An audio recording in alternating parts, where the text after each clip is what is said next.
میاله یارا میاله.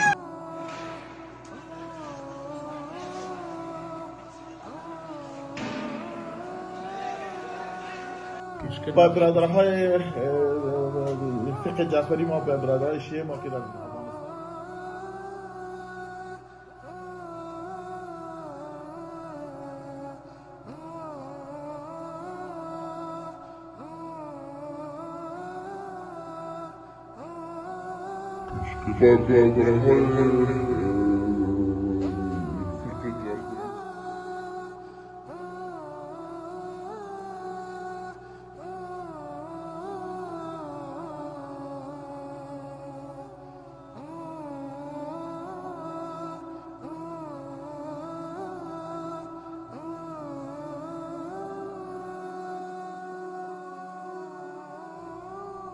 فقه جعفری ما به برادرهای شیعه ما که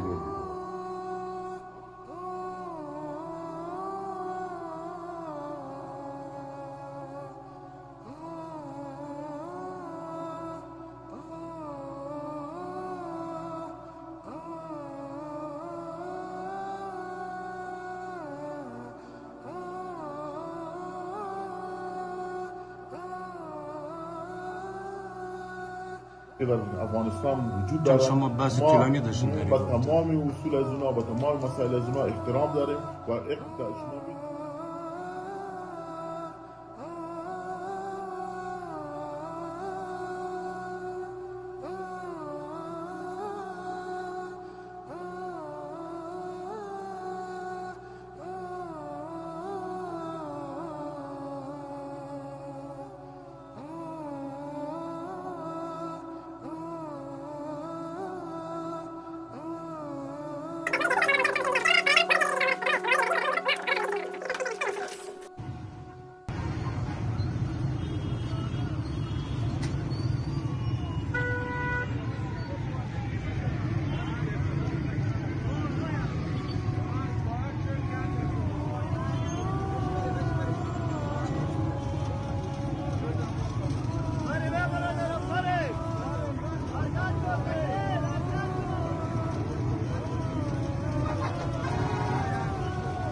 شما که در طول تاریخ با اونا کدام جبر و ستم مشکلی وجود نداشتن، فعلا هم نداره و در آینده هم ما تضمین ازیر میکنیم که انشاءالله اونا در تمام موارد مذهبی خود و تمام امور خود اونا آزاد خواهد بودن، هیچ مشکلی نخواهد داشت انشاءالله. تشکر.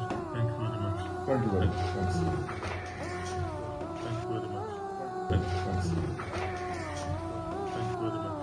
Thank you.